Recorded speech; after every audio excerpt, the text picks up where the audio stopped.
All right, welcome back.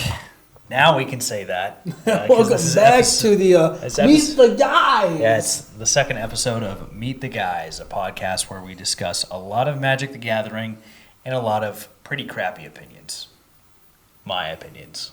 I'm Jacob. Worse. Yeah, I'm Jacob, the energy counter. I'm Isaac, the DJ Turkey. The DJ Turkey. The DJ Turkey. The DJ Turkey. And we're going to start talking about a little bit of the power creep that we're seeing. Everyone's talked about it at some point. Every content creator that I've ever seen has at some point been like, look, power creep's kind of crazy. And we have, I think, top 10. I might have added one more. There might be top 11. I've added like 15. Yeah, there's top 11 for me right now. So We've added cards that are from what we started to see power creep kind of evolving into what it is now. correct. Kind of showing you, hey, yo, the cards that we said at the beginning that were power creep have been power crept out. Right. Or banned. Or banned. I think one of the biggest cards that I thought was kind of crazy when we talked about Girid, the one that attacked with the Populate. Yes. That same set had the flashback commander. Yeah. And that was the first printing of Dockside Extortionist. That is a card I do not think that should have been banned, but that was a huge example of power creep. That's like right there in your face, a card that suddenly breaks the format to the point where everyone knows what it does. Everyone knows that they're going to expect it in any deck that includes red, and every content creator's talking about how crazy it is. Mm-hmm. And then price spikes. It gets printed in that one deck for a long, long, long time. And then they reprint it, and then they ban it within a year of reprinting it. Well, it was Double Masters is when they reprinted it, and they banned it, I think, this year. Oh, so then it was a couple of years. It was a couple of years, yeah. Yeah. It felt quick. Like we decided to reprint it and then say, guess what, people, that we just made it more accessible to. You don't get it anymore, for Commander players at least. The mistake is that they made it a mythic rare.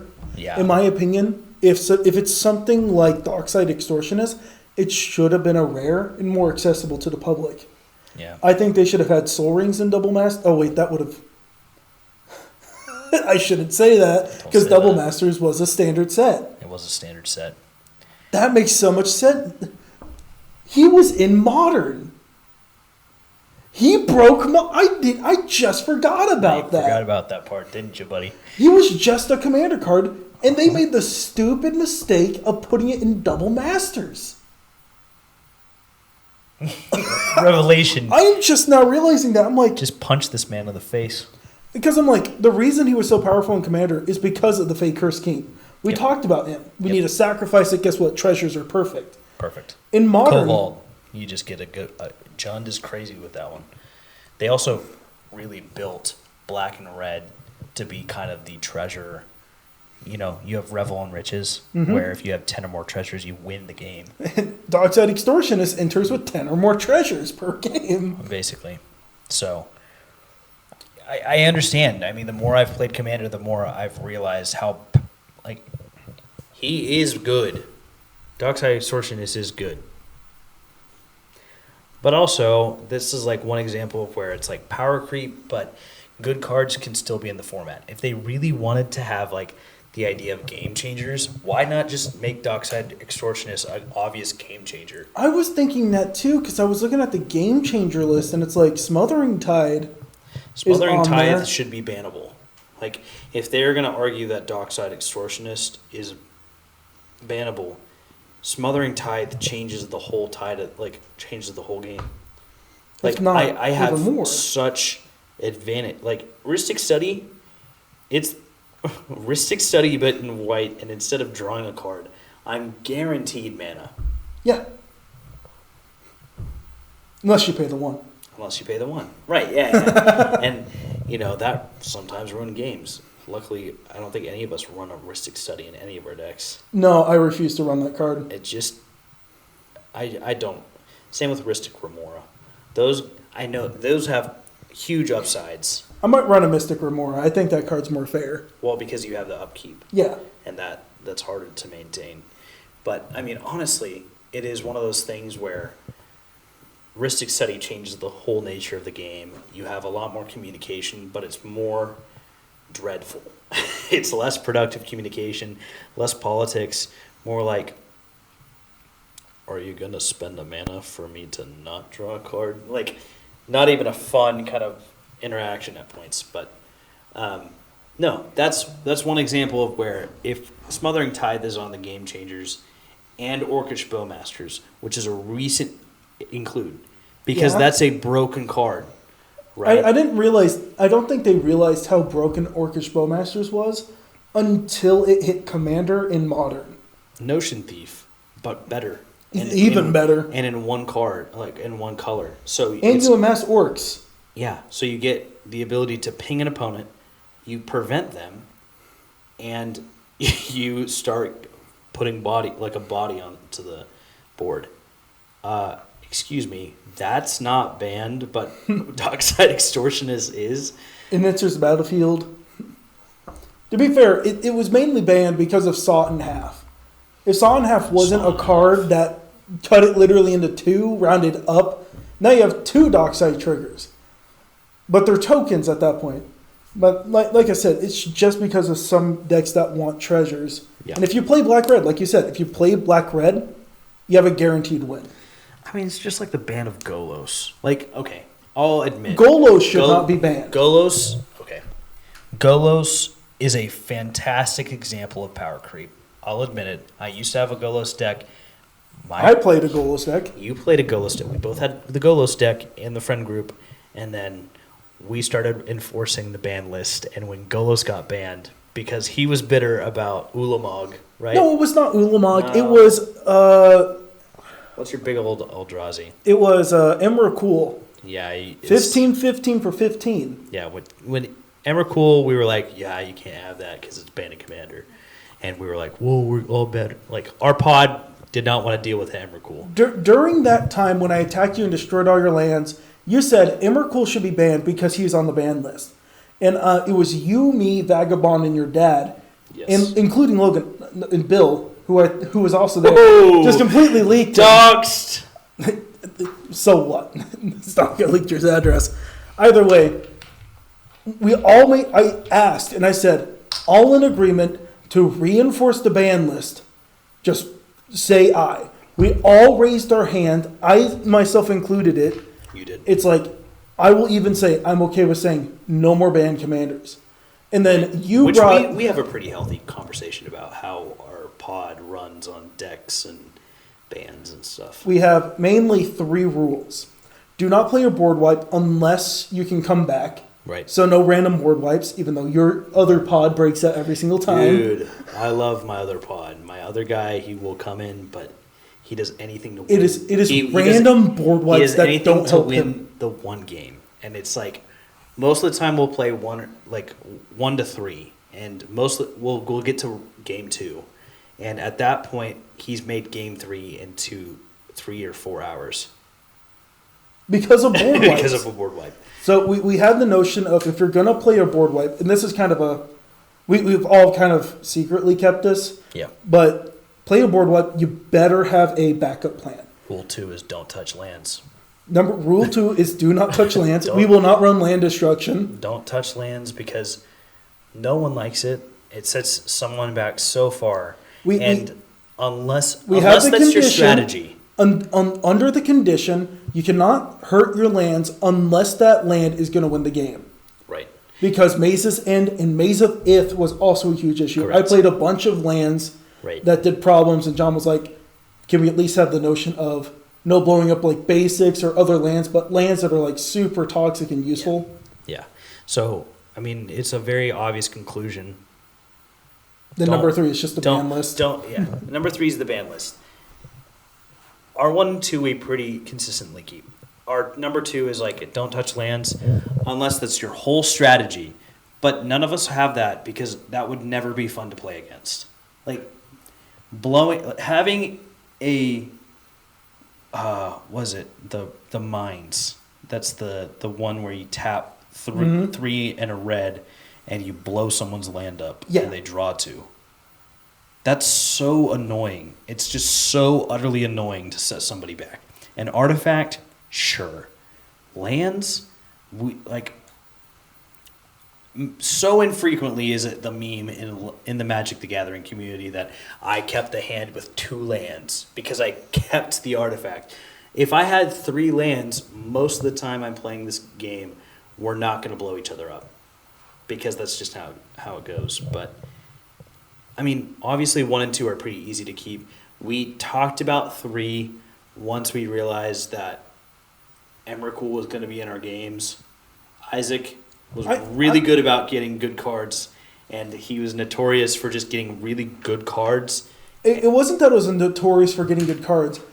I went from cracking packs and I only play cards I crack from packs. Then you guys convinced me, well, just get cards online. It's going to be cheaper. So I did that. He did. And then in Modern, I played the Sneak and Show deck. Yep. And that required 4 Emrakuls and 4 of a different creature. People suggested Grizzlebrand, but I'm like, Ulamog was better. Ulamog is better.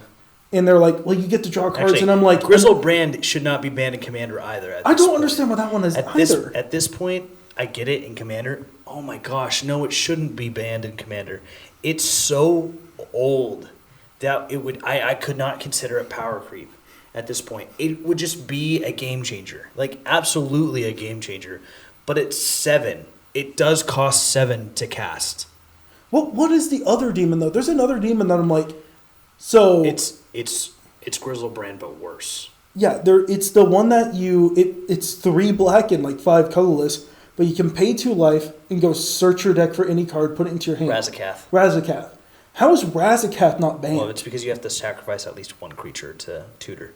Man, in black, that's a difficult thing to do. Black, that's a crazy... Like, that's demonic tutor tied to a creature. I get it. You can counter a creature spell. You can also not have a creature to sacrifice. But that's still crazy. Like, that's a token and 2 life to go find whatever. It's an Imperial Seal, but repeatable. Along with the creature dying equals someone losing 1 life and you gaining 1 life. Yeah, I know. That's right. Right. Ban list, if we're talking about power creep, some of these older cards don't make sense to ban if we're going to have this game changer meta. The game changer meta... If we're going, it changes prices of cards first of all, where people start scalpers. You know what the game changer scalpers list is? Inflate prices now because they're game changers. You know what the game changer list is now, though? It's the reserve list again. It is just Commander Reserve List. It's just Commander Reserve List again, which is dumb. It's dumb. To be fair, I think that half the cards that are on there, I'm like, though they changed the game, they shouldn't count as game changers. Yeah. There's the green-blue one that I'm like, absolutely, I forget his name. It's just a green and a blue. Kinnan. Yeah. My dad has it. your permanent's tap for double, and it's like, yes, absolutely a game changer no matter how you put it. Kinnan's good.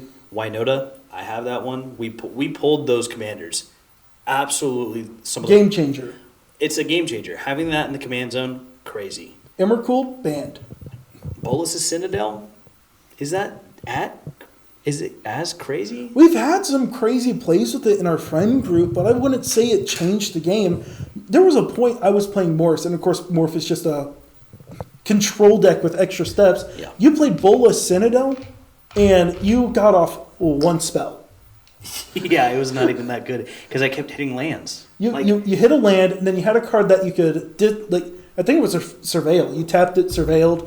You surveil it, you would hit it, and then you just get like a 2/2. I know. It was so stupid. And I get it. It lets you run through your deck. But, I mean, if we're talking about power creep,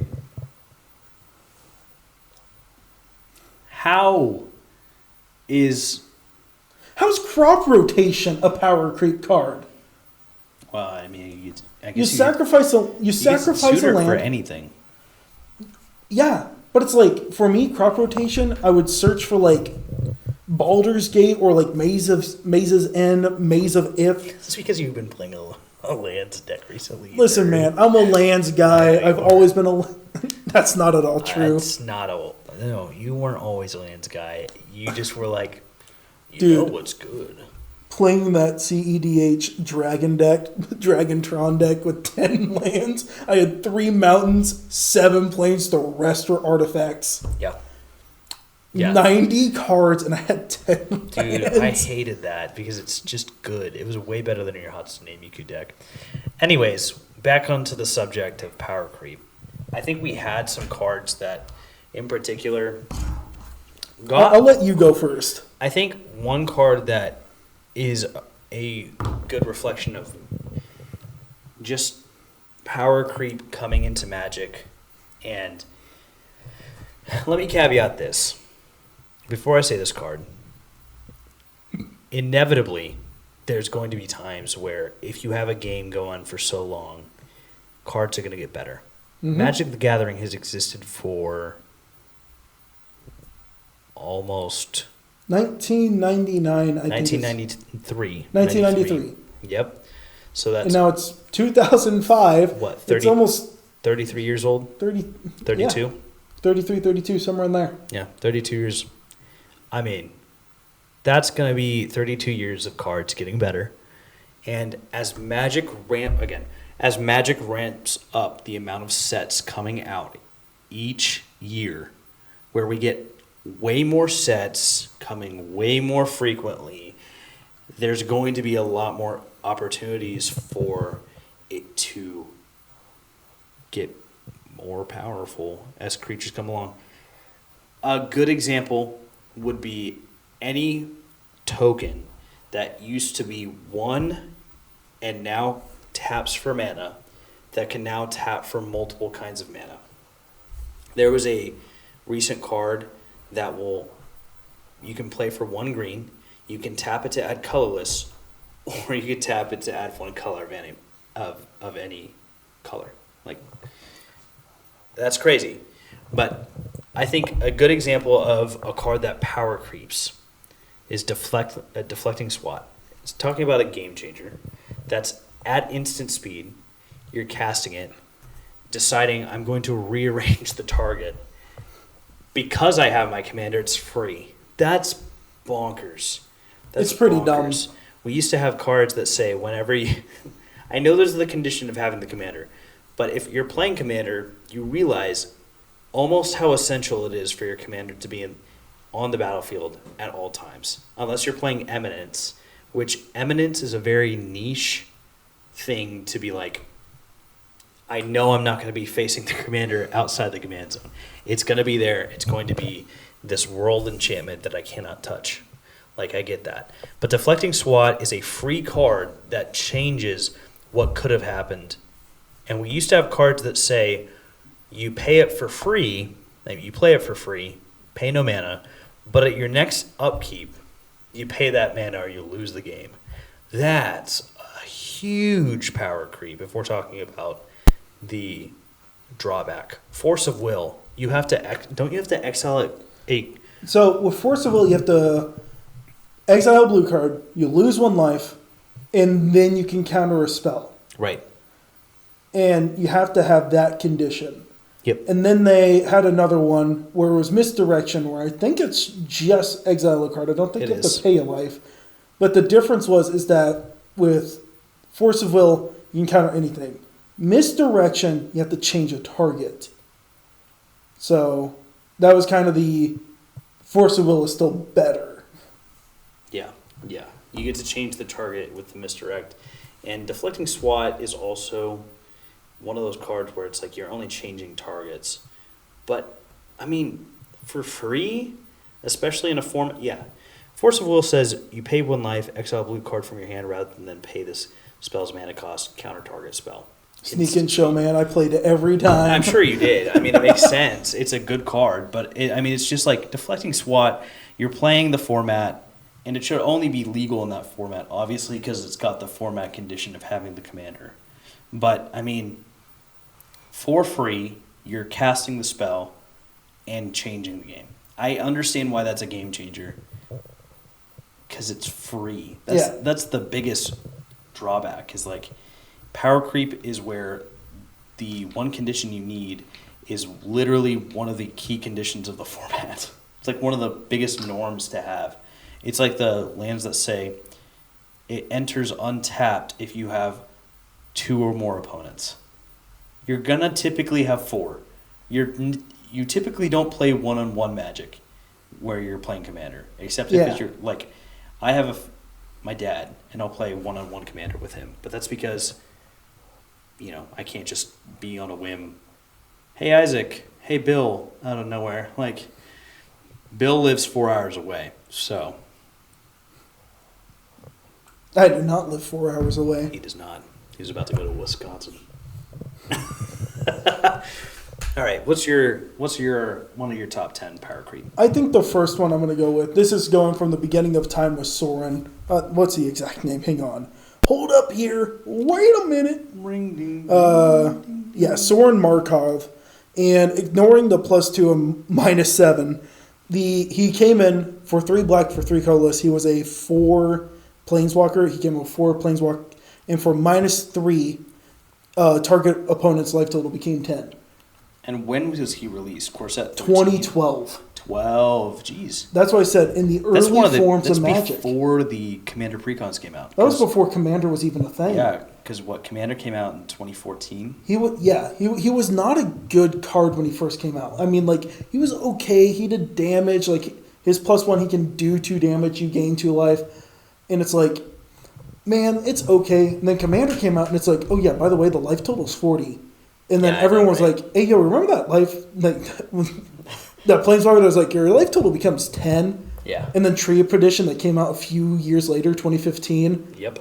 Life total becomes 13. It's like, Magic's going on a ride. That was the first form of, oh no, there's a power creep here. And that's when Commander started. Yeah, it's like also like the notion of when the gods from Theros came out. Mm-hmm. Having them not be, so having them not be creatures is actually crazy, especially if you're playing Commander. Because something I always forget in this format is that it's easy to get rid of a creature.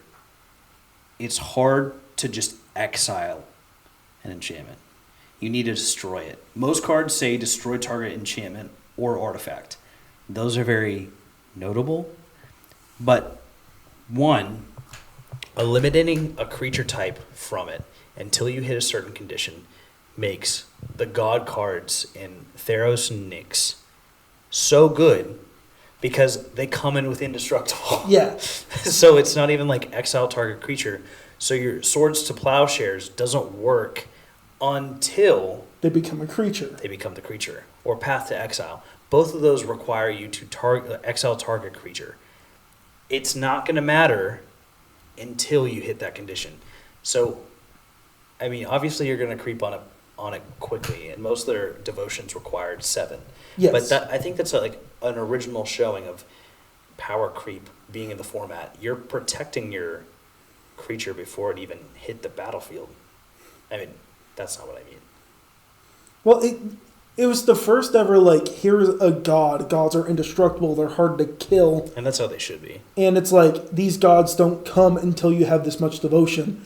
Which is, one, I don't think people understand how much flavor there is. Flavor's fantastic. You don't fantastic. get the god until you devotion. You don't have a god until you have a fan base. Yeah. Like, your Pantheon doesn't matter. It's like, the Percy Jackson series or the Kane Chronicles, where it's like the amount of followers and devotion that you had on the regular dictated the power that your god had. Flavor. Fantastic flavor right there. But like, yeah, no, I think that's like one of those original instances of just power. Tiny power creep of where it just slowly progressed. And that's like Phytotitan. Phytotitan's one of those examples of where I used to think Phytotitan was good. Also, I was a kid. But, I mean, Phytotitan was like, it came back. 7/2, easy to kill, so you get a lot of death triggers. But also, it would come back the next turn. Mm-hmm. Crazy back then. I'm like, wow, Magic 2011, 2013, that's crazy.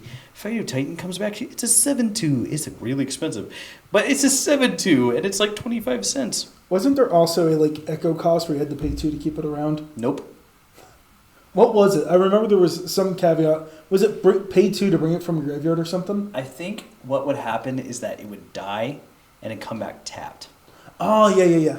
Because Fido Titan, yeah, I'll look that one up. That one's worth remembering because that's like... I remember it was 2 green. That was my first... It was like 5 colorless, 7 2. Fido Titan. I don't even think it had trample, but... Here, this is Magic 2015. When it dies, return it to the battlefield tapped at the beginning, under its owner's control at the beginning of his or her next upkeep. That was the drawback. Is it came back at your upkeep tapped. Mm-hmm. But I was like, whoa, that's a cool card. Like, you could just get every we should time. probably explain that back in 2015, creatures average were 3 power, 3 toughness. Right. You would see a bunch of creatures always being either a 3/1 or, on the opposite, a 1/3. And frequently, you would not have like a huge modifier to that. Correct. It would just be a very underwhelming power and toughness. You had 20 HP. After like 10 attacks, they're dead. Right. And so, like, because Commander became such a popular format, it then impacted power creep. So, like, the natural progression of things is because there's a format that requires higher life total at the beginning, and because there's such niche constraints, we need to make sure those niche constraints are met with certain cards being printed and getting better. We solved power creep. We just solved power creep. We solved power creep. No, but that's like, there's a clear example of where Magic 2015, when I started at least, that's when you're really seeing very limited power that's just like not crazy, but your crazy card was a god card. It's like literally a god with indestructible, but it can't attack even though it's a 7/5, right? Like, it's not a 7/5. You need 7 devotion to make it be able to attack. Powerful ability, good constraint, like just a good limitation. And now we talk about things like, I don't know, deflecting SWAT, where it's like, because it's just such a required format that our spells get better, deflecting SWAT exists. Ikoria had 4 versions of those cards where it's like, oh my goodness, yeah. I know, you had, it's like a Commander's Call or something like that, Playful Racketeer or something like that. We should really go off of Ikoria, though, because wasn't that the same set Companion came out? Yeah. And that's what was about to break Magic? They literally banned... They had to nerf it before it came out. They had to ban a card before he even was released because he was spoiled. Yeah, the Otter. Because it was We're going to spoil this card. By the way, it's banned in every format. You got a guaranteed sideboard, basically. You always had a card in your sideboard. But it's not your sideboard, it's your companion slot, which is...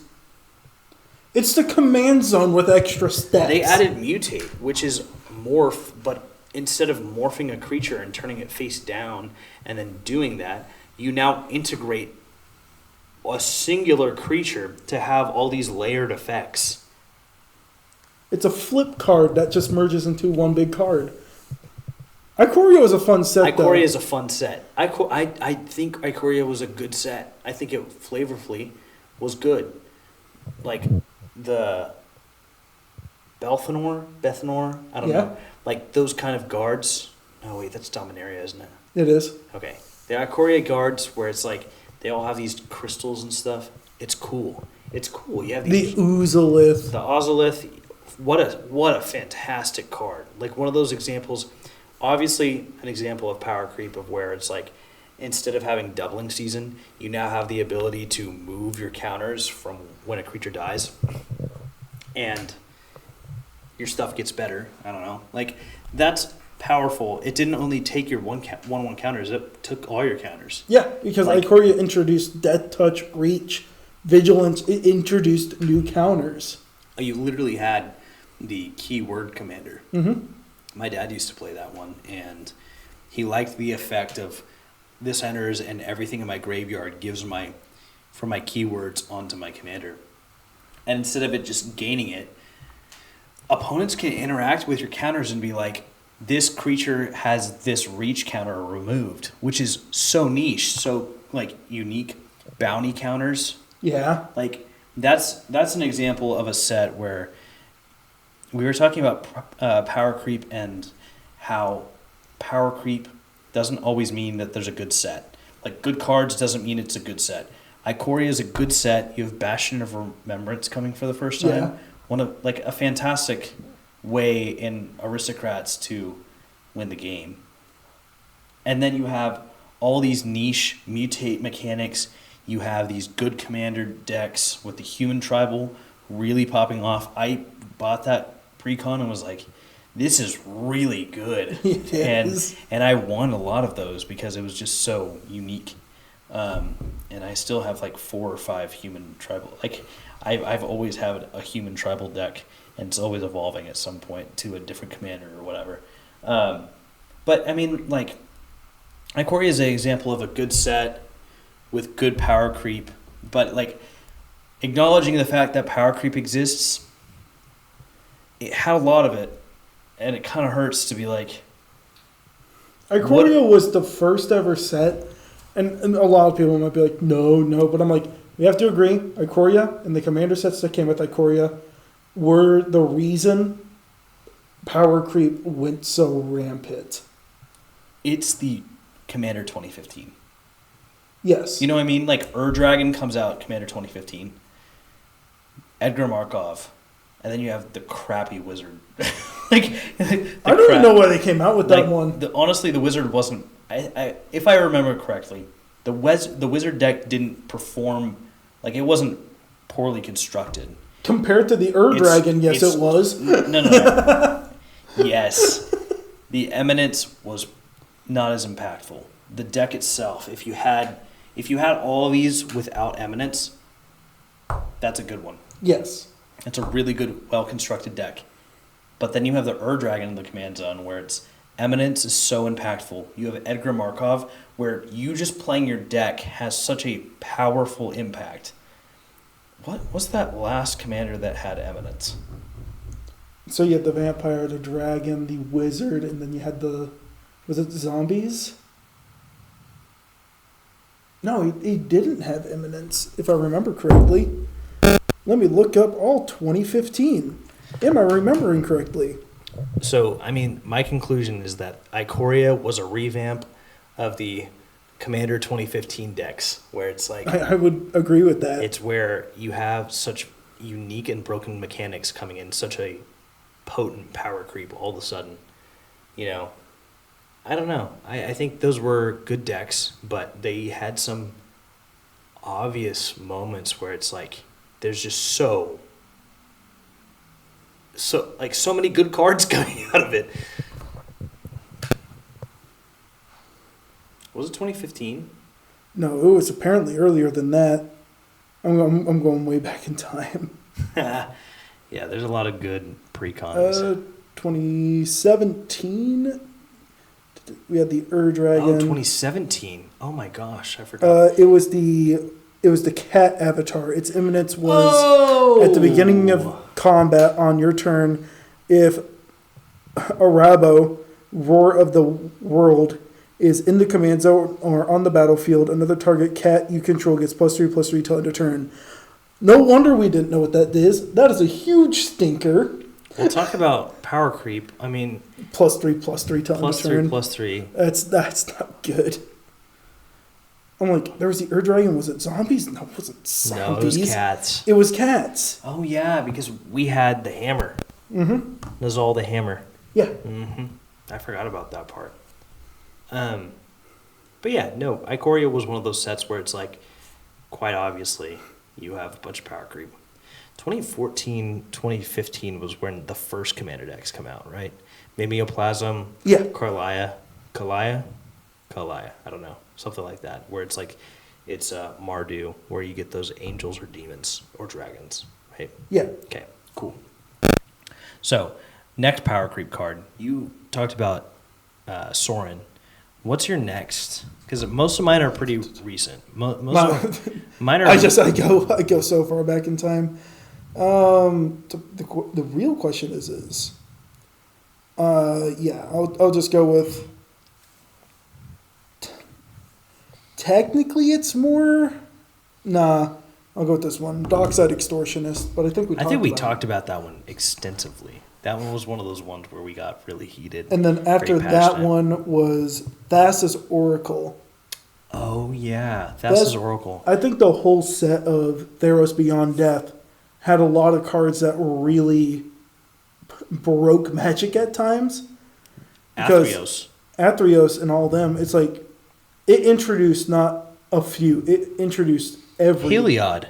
Infinite combo after Heliod, infinite combo. Infinite combo with the Walking Ballista. And Spike Feeder. Was Spike Feeder in that one? No, Spike Feeder was not in that one. No, you're right. It did go infinite with Spike Feeder. What you do is that you remove a 1/1 counter, gain 2 life, put a plus. Wacky infinite life. Correct. Yeah. Then you had, what was the card that makes you exile your whole deck? Then you play Underworld Breach. Yep. You have Underworld Breach. It's a staple in EDH Rec. Not EDH Rec. Well, it is a staple in EDH Rec. It's a game changer, It's a game changer, and it's a CEDH staple. Like, it's so impactful. I think, did we ever have that hit the battlefield and we were just like, oh my gosh, what's going to happen? We did twice, and because I was the only one that played Underworld Breach. The only one that had it. Everyone else is like, why would you play that? It's so trash. And the only time that it like did anything, I played Underworld Breach. And it causes you need to exile 2 cards. And I think I had it with Valky God of Lies, and I had a lot of stuff that said whenever it gets exiled. I hated you because you stole their stuff. Yeah, I would exile stuff, deal damage to you guys, and then I'd be able to play spells. When I played Underworld Breach, that was the only time where everyone's like, are we dead? I forget what I went into, but I think I won the game after that. You did. That was the only time where you had a huge Underworld Breach and food banned. Theros Beyond Death was one of those sets where it's like, there was a lot of good cards that came out of there. And I think it's fair to look at it and just be like, like they brought back, well, it's like funny because we're talking about earlier that Theros and Journey to the Nyx both had such subtle power creep in their own sets. Yeah. Before Magic was such a popularized format that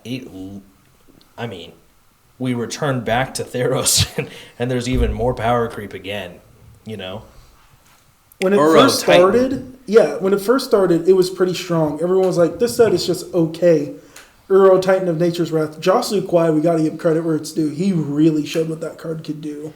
See, I didn't watch that one. I'll be completely honest. You need to watch it because it's really funny how he dies because he drew basically his entire deck to a point Jimmy's like, I'm going to play this Phyrexian altar and I'm going to sacrifice all my creatures and mill you for how many cards? Yeah. My whole library.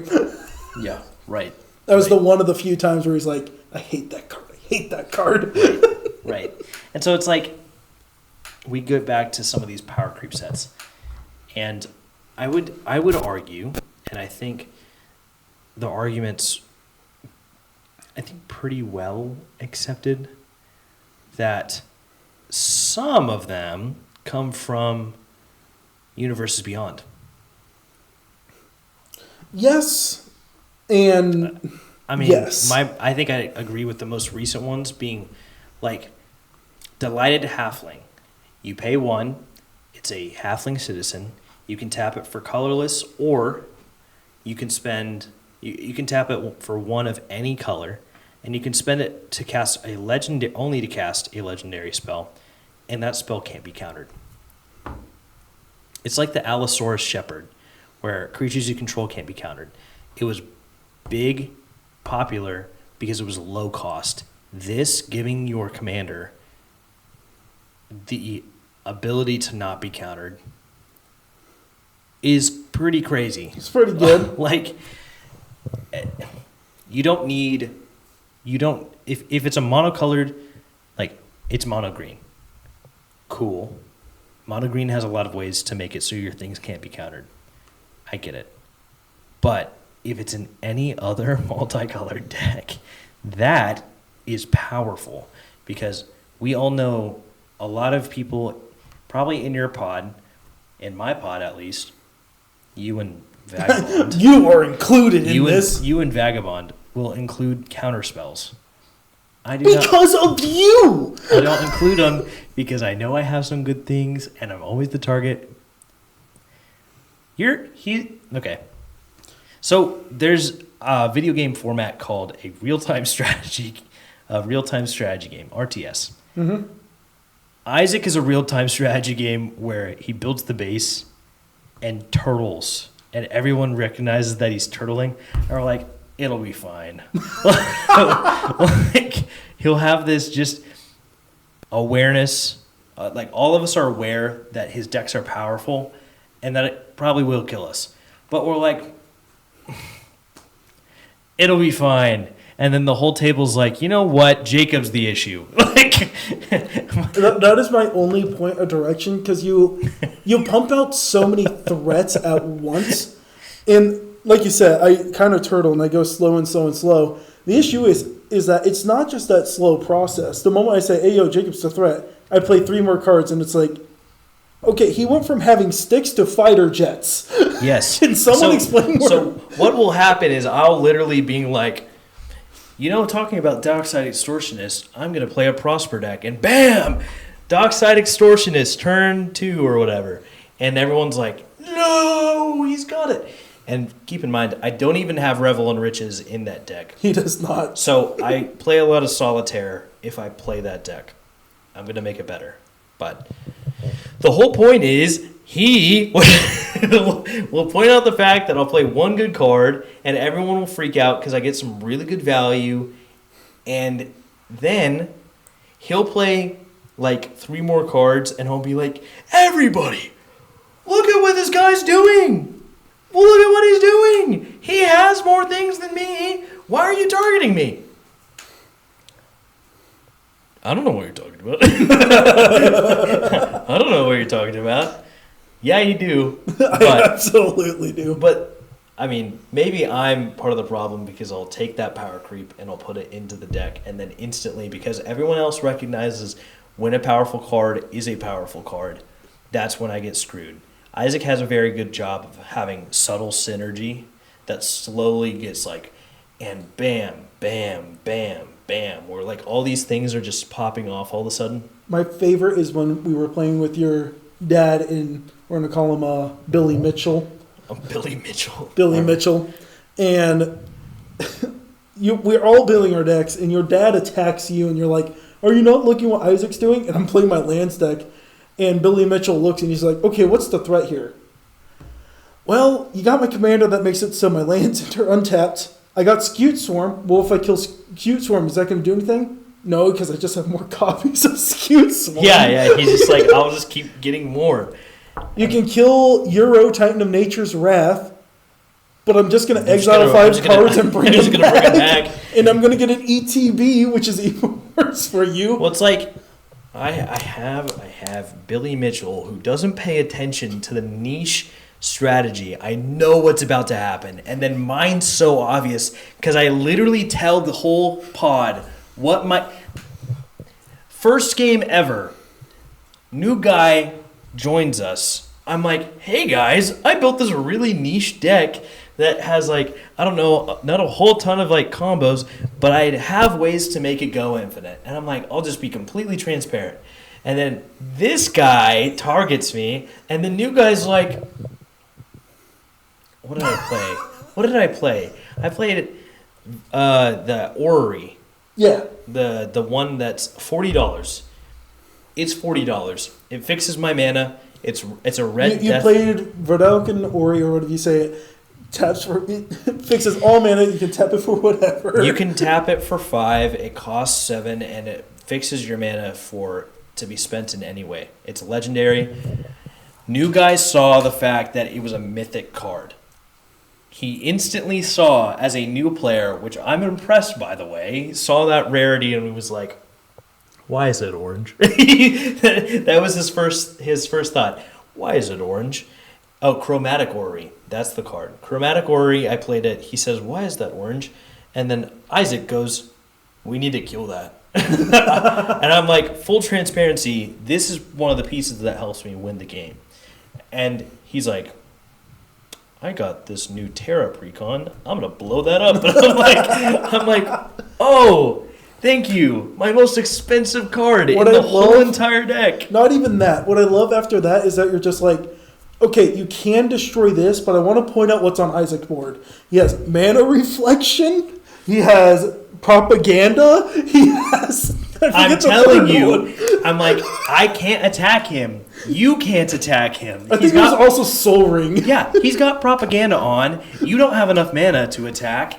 I can't do anything about it. Please destroy that. He's like, I'm going to destroy the thing that's orange. Yeah, that was his logic. He's like, and I get it. It was a good call. It's a really good call. He literally took out one of my pieces right in I think you would have gone infinite. Well, it's because he exiled it with D-Spark. Yes. Instead, it's like, no! Instead of destroying it, because you even showed us your hand, you're like, I had ways to bring it back. But you can't bring it back. I can't bring it back. I was like, brother, this guy's smart. And I was very proud of him, don't get me wrong. And I'm glad he targeted me. But also, I didn't want him to target me. And so, man, we really talked about power creep so far, haven't we? I think that was a huge...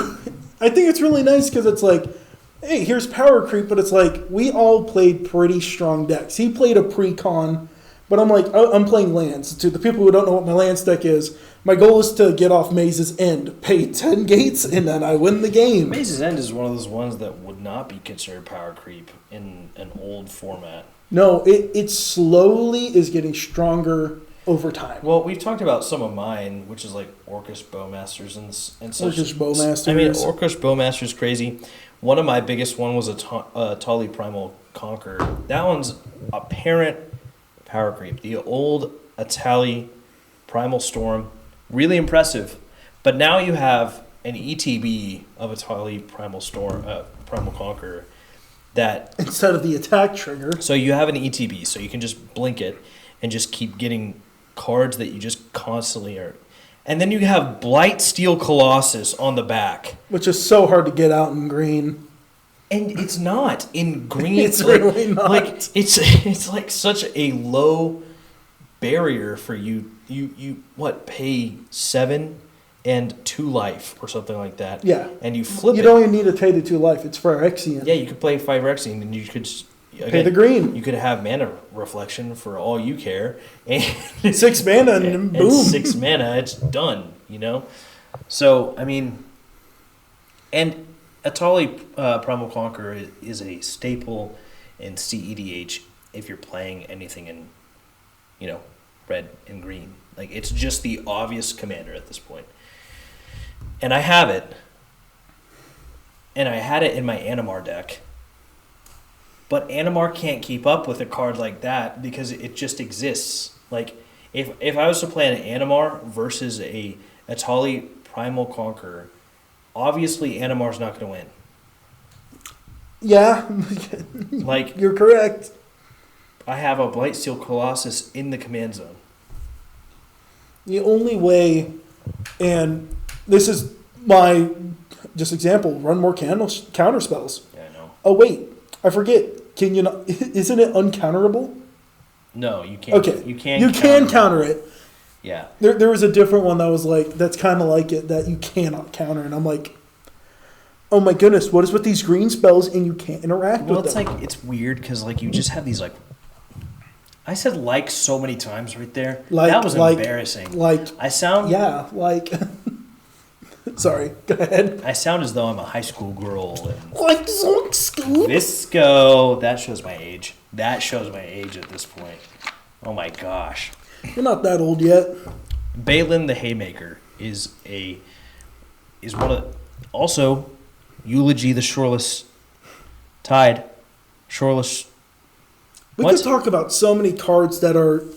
What is the Eulogy name? But I'm saying like Bloomborough was one of those cutesy themed sets that one could get your girlfriend into it because it's got cute animals. 2, I mean, it's got good cards in it. It's got the one that allows you to turn all your creatures into foods.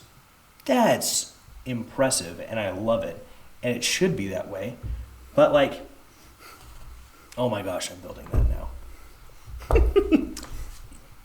This episode, I'm gonna build around that. It's just gonna happen at some point because I already have the guy that from the pre-con that you tap him and you create food tokens.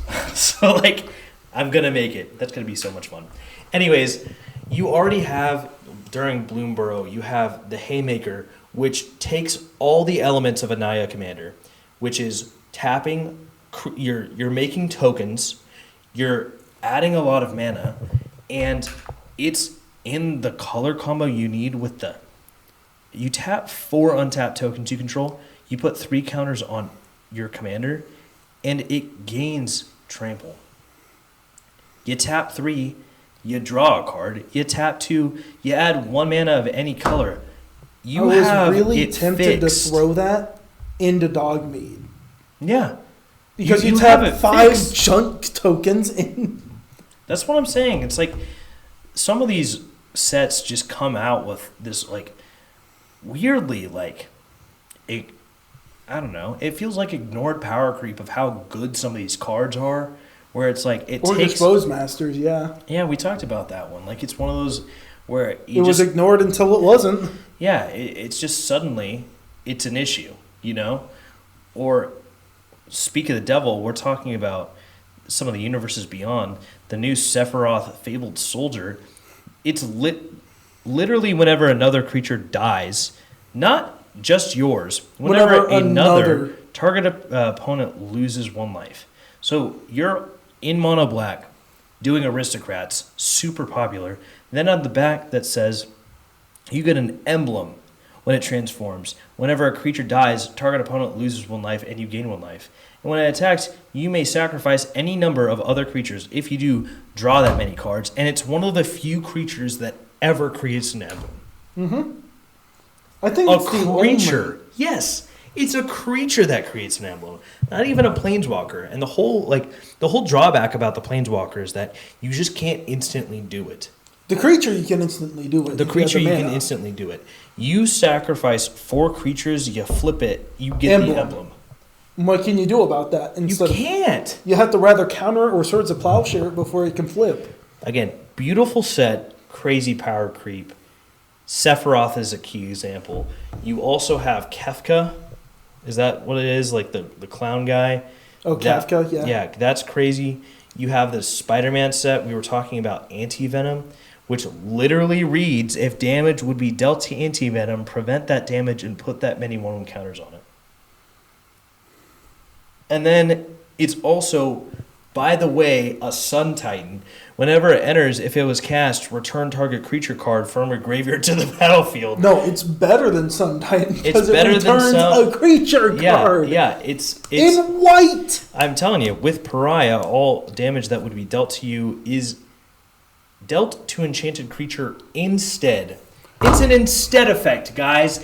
It's an instead effect. We have a card in white that says no damage. Ever. And you ask why I claim he's I'm building it. I'm building that card. I'm building that and making it Pariah. We're not messing around. Food tokens and an anti-venom deck with Pariah. How unique am I gonna be? I'm not. Because that's broken as hell. Yeah? Whatever. I mean, that's... It is a stupid... The power creep is so dumb. Pariah, you had to go through so many loops in order to take no damage. They come out with anti-venom. And I've asked so many people, I'm like, I'm not going to lie, who's testing these cards? If I'm able to find an infinite combo in draft, who's testing these cards? I feel like they're not being tested anymore. Pariah, for 5 mana, you can infinite combo in draft. Pariah's 50 cents, guys. Anti-venom's like 20. Yeah. Anti-venom's 14, I believe. Yeah, 14. I mean, I get it. Anti-venom's $14, but... For $15, you have no damage. You also have the shield. You also have the shield that does that, too. Mm-hmm. So, I mean, I'm just saying these universes.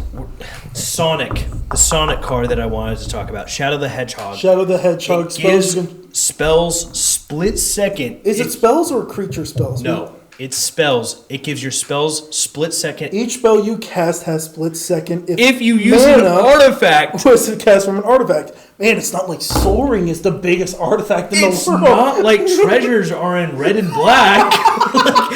Talk about Prosper. Talk about... Maybe Darkside should be banned just for that card alone. I guess so. I guess since Sonic is actually a card in Magic, we have to care about Darkside Extortionist being banned because literally every spell is split second now.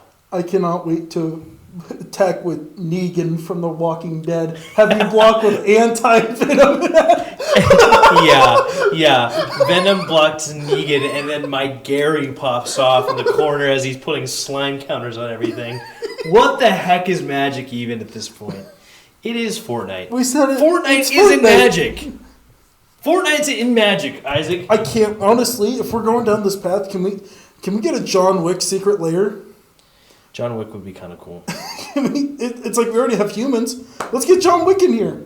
And why not? Let's get like his best friend Sniper. Can we get Halo? Let's come on, let's double down then. If we're doing Halo, double down. If we're doing this, might as well get some awesome IPs, dude. The crowd for Halo would be crazy. We got Transformers, and I was a Transformers kid. Like that was my thing growing up.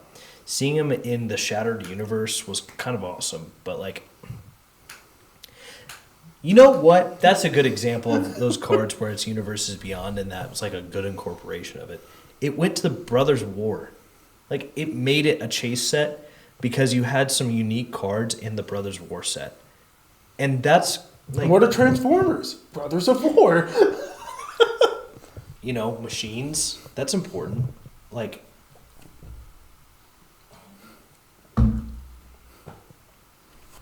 I don't know. I don't think the professor is 1,000% correct when it comes to, what has Magic become? But I'm not going to lie.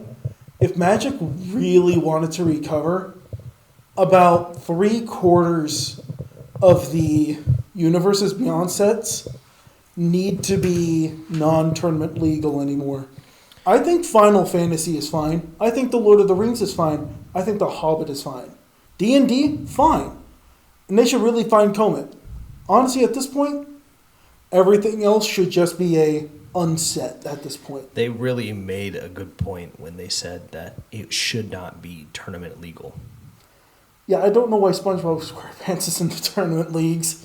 That was the biggest promise that they did make, was that some of these cards that were so exclusive would not be accessible to the reason they said that before, though, was because only America had access to them. I know, and I understand that. And now that now that the world has access to that, they just said, well, now everyone has access. Why does it matter? Well, I get it, but also, like, if you're gonna... I know it's, like, extremely frustrating. It is extremely agonizing and frustrating. It's like when your favorite video game developer is like, here's how we're going to go about things. And then you're like, you didn't. Rainbow Six Siege? Yeah, literally Rainbow Six Siege. I wasn't going to name Ubisoft, but Ubisoft is literally that company. Assassin's Creed, Rainbow Six Siege. Yeah. Skull and Bones. We're not going to talk about Skull and Bones. Skull and Bones, yeah. I mean, when we look at power creep, you have Dragons of Tarkir. Good set, well designed, unique dragons, power creep in the dragons. Dracogenesis exists. You have a lot of these like mechanically unique cards. Elspeth. You have also you have Elspeth, which just is a token doubler, and I pulled, which was amazing. $40 card up rip. It was amazing. And then you also have things like, was it Snakeskin Veil, where it's one of those cards where it's... You get a +1/+1 counter, and it gains hexproof. Then you had Snake... snakeskin something where you get a +1/+1 encounter, a reach counter, and it's a death touch counter, I think, and you untap it. Yeah, you have these progressively getting better cards that just absolutely axe your old cards. Murder. You remember when Murder was a crazy card? Like just destroyed? Remember when I played Murder back in 2015? And then Final Fantasy comes around, and for what? 1 cost? It's like 2 and a black instead of 1 and 2 black. So you have even less mana restriction. Target creature gets -0, -9999. Overkill. Obsolete. Murder is obsolete. Outside of this context, murder is obsolete. But like, Saw and a Half exists where you can make your opponent have 2 of 1 creature. Weird, but it'd be kind of fun. Could you imagine, though, putting like an Eldrazi that hurts them where it's like, you exile... About that one beast, that's like, when it enters, each opponent gets to search their library for a card and put it onto the battlefield. Then you saw it in half. Yeah. Now we get 3 of our best cards. Whoever that opponent is screwed. Yeah. I don't care who you are. No. You get 2 like 3/3 beasts, and everyone else gets their best creatures from their decks. I don't like that. Well, I mean, we've talked a lot about power creep. Power creep is impressive when you start realizing it starts affecting janky builds, low budget. Okay, the hardest part is that if you want a good deck nowadays, it's not budget, because power creep makes it so your budget options are almost obsolete. They're good, but if you paid 50 cents more, you can get something better. That's always how it goes. It's like, I could always buy this card and be content. Like Divination. Divination is one of those mono blue cards that's like draw 2 cards. And then you have Opt, which allows you to, for 1, draw. No, it's scry 1, then draw. Scry 1, then draw. So you're fixing what card you're about to get, and then you get to draw. You have Preordain. You have, it's Frantic Search, which untaps lands and draws you cards. So it's like, you have these cards that are just like pumping out, and I understand the old cards are typically common, but they used to be an uncommon, or they used to be, sometimes it's like a legend, a rare card that has been deplatformed and now turned into uncommon, or it's like something used to be mythic and now it's becoming only a rare. Wasn't Mystic Remora like an uncommon? It was, and it should be a rare. No, it should be a mythic. It should be a mythic. It's like that's one where they were just it was still so new. It was able to like justify not understanding how impactful it would be. Then again, Commander's kind of a different story. Like I said, Sorin was not good when they first came out. Neither was the Tree of Perdition. It was the moment where we were changing life totals and playing these massive spells. Right, but it's like, what's the commander who is the Skybridge?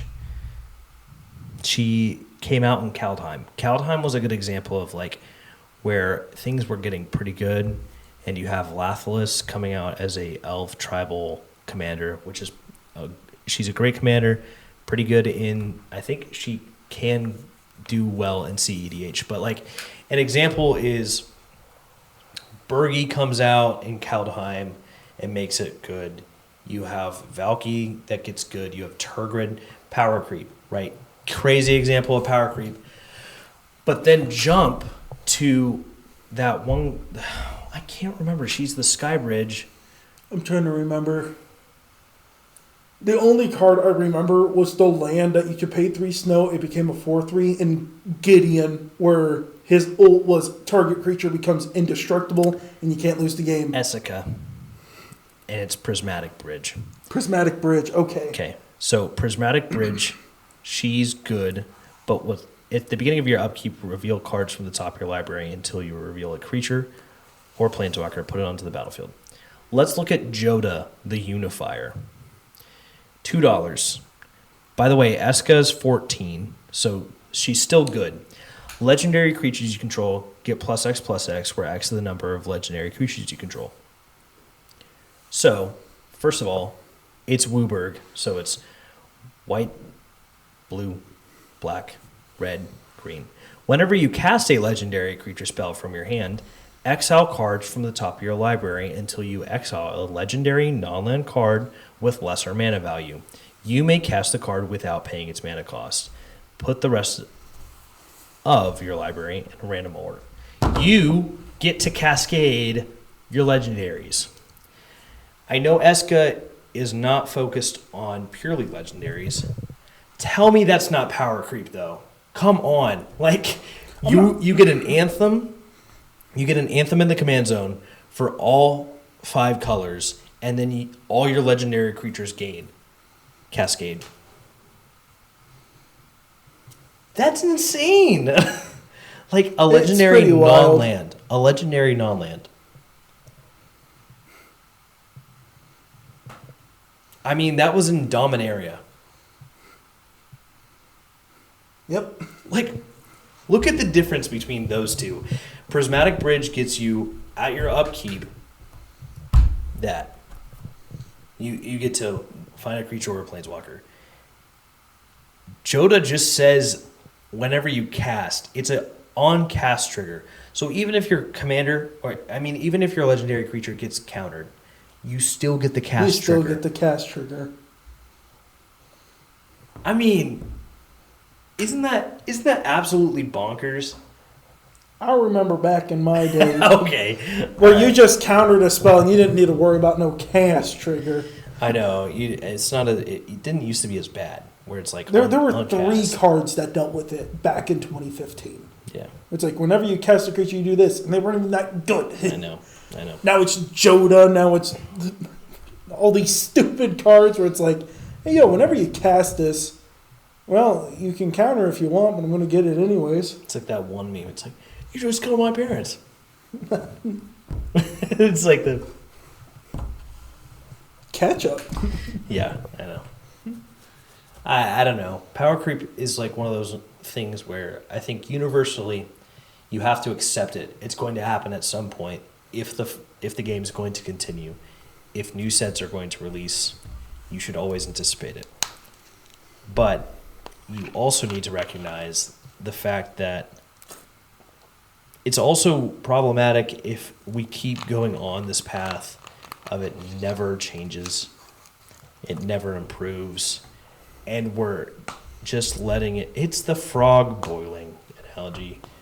The frog is sitting in the pan, you're turning up the water, and we're getting more okay with this power creep. When it's like, Magic, this is the coast, can you just chill out a little bit? Like, Anti-Venom's crazy. Anti-Venom is crazy in the command zone. We talked about it a little before where it's like back in the day it was 1/3s and 3/1s. And now I'm going to specifically look at commanders. Majority of the commanders are now 3/5s, 5/3s. Yes. It's always got a 4. It's always got a 4 or a 5 in the background. Satya wasn't a 3/5. Mm-hmm. I mean, that's...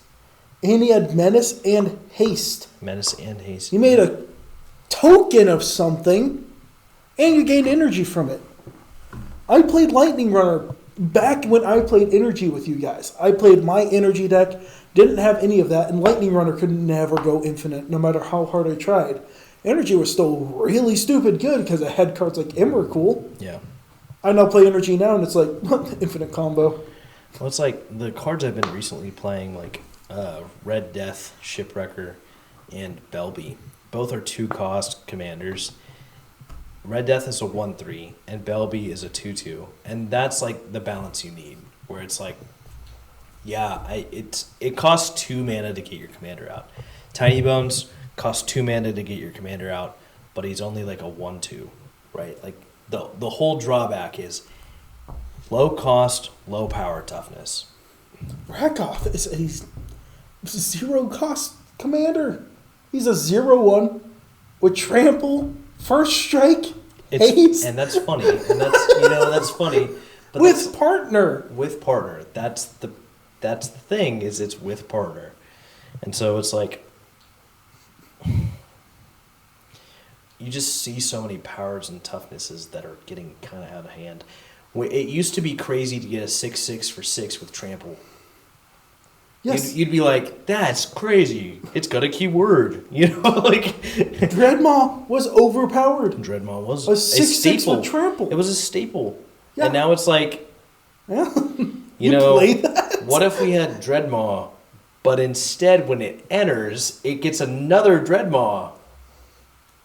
Even then, they would just be an okay card for 6 mana. There's a new Baloth that I pulled from Edge of Eternities that says, this can't be countered. I have that. Creature spells you control can't be countered, and now it has trample. And it's a 3/2 for 2. Damage can't be prevented. And damage can't prevent it. That's a 2-cost That's green. a 2-cost. I pulled 2 of them, by the way, and I was like, yes.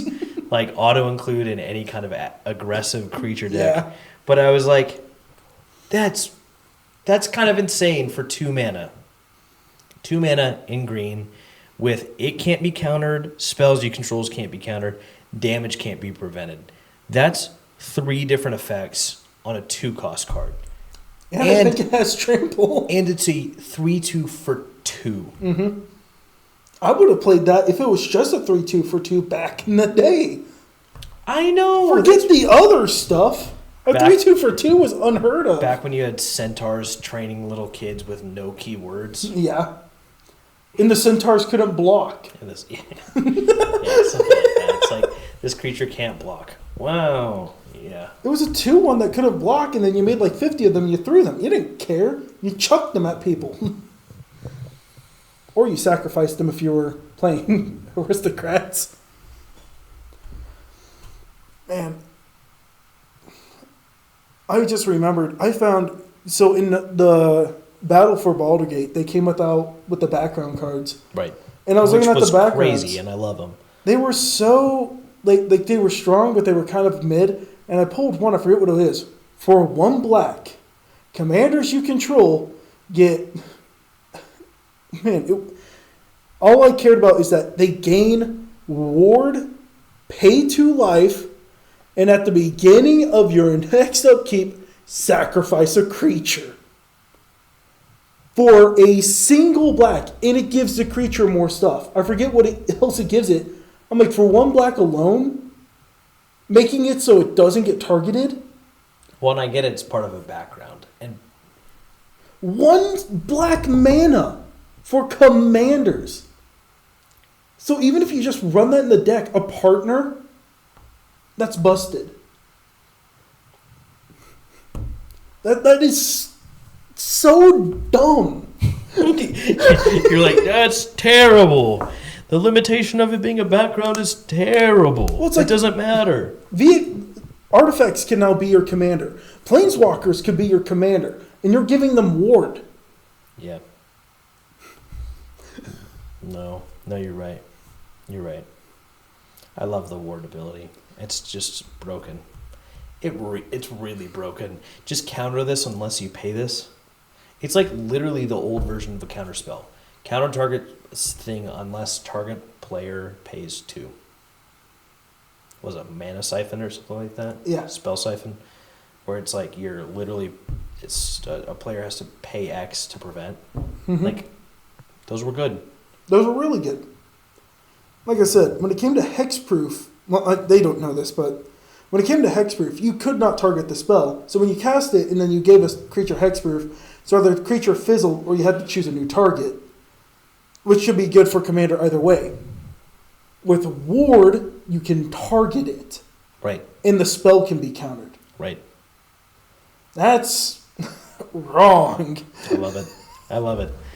There was a card from Aether Drift that gave your artifacts ward, pay 2 life, which it's only 2 in the command zone, and I wanted to build around it, and then I was like, I'm going to get bored. Like, what's going to happen is I'm going to build it.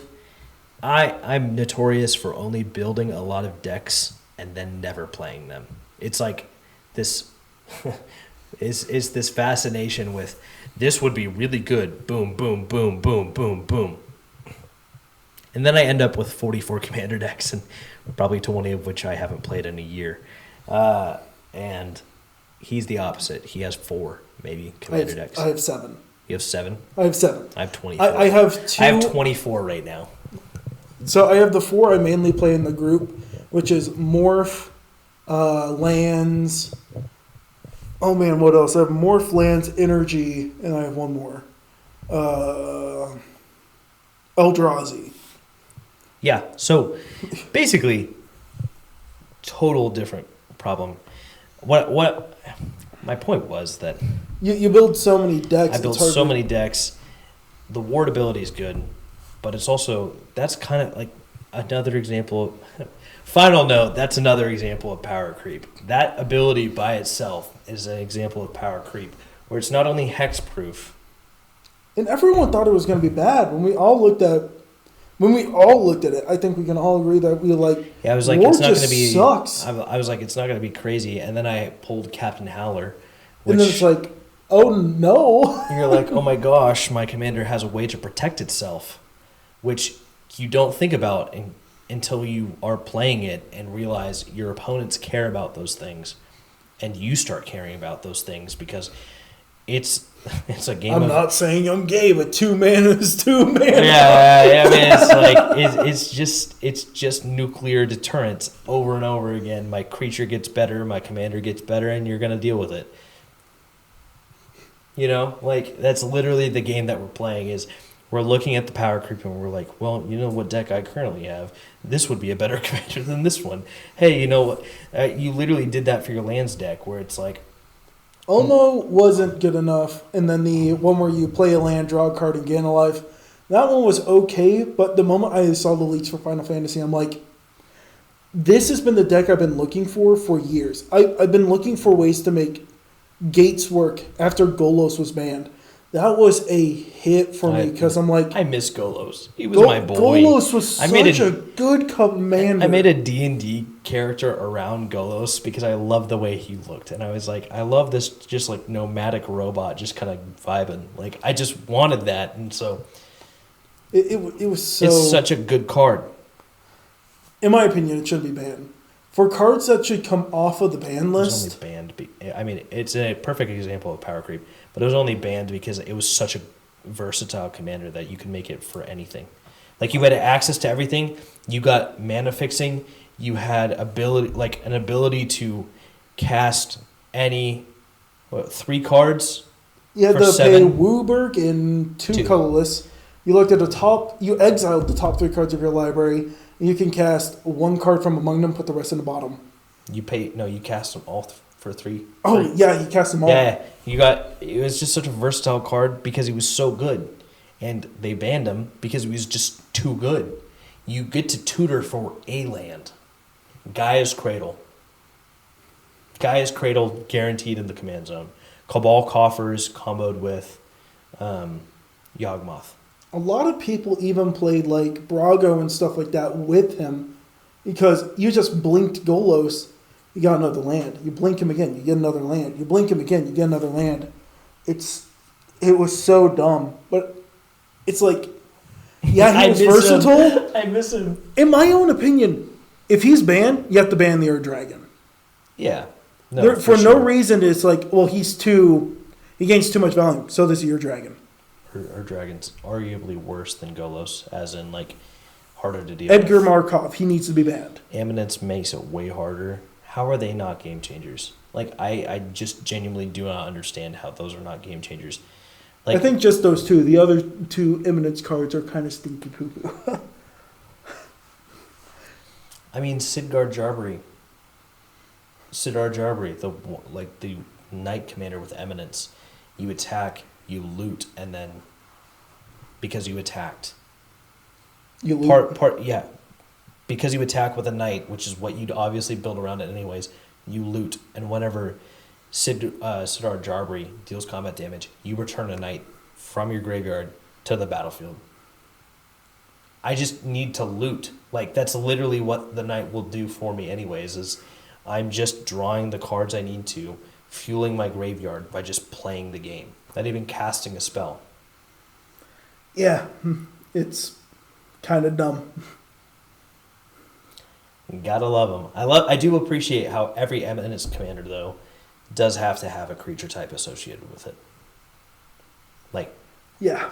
wizards, dragons, knights, vampires, cats. That just doesn't match. You're thinking about like all these very niche fantasy. It's a wizard. It's a knight. It's a vampire. It's a cat. To be It's fair, a cat. to give them credit, cats were broken back in 2015. No, I know. And They were able to gain so much life and so much value in seconds. Yep. And then zombies. Yep. Well, I mean, you also have those. Is it War Leader, War Bond, something like it's a cat that says whenever it attacks, create 2 tapped 1/1 cats with lifelink. Yeah. Like, good card. It's like $12 right now. Because you pair it with a Johnny, whenever a cat dies, you flip it and it's a planeswalker. You win the game. Yeah. Welcome to Boros Energy. Yeah, I know. I have him. He's pretty good. Maybe I build around him. No, I'm kidding. All right. Well, I think we've talked enough about power creep. We've addressed quite a bit, I think, throughout this episode. So, thank you for tuning in. If you did stick around the whole time, just remember, we do have other channels. I'm Jacob, the Energy Counter, and I'm Isaac, DJ Turkey. so come watch us if you want to. If you are listening on any of the podcasting platforms, we might put this on because I think it would be probably smart to. I mean, we can. We can. Anyways, kiss, kiss, love, love. That's a perfect outro. I love that. All right. Kiss, kiss, love, love. All right.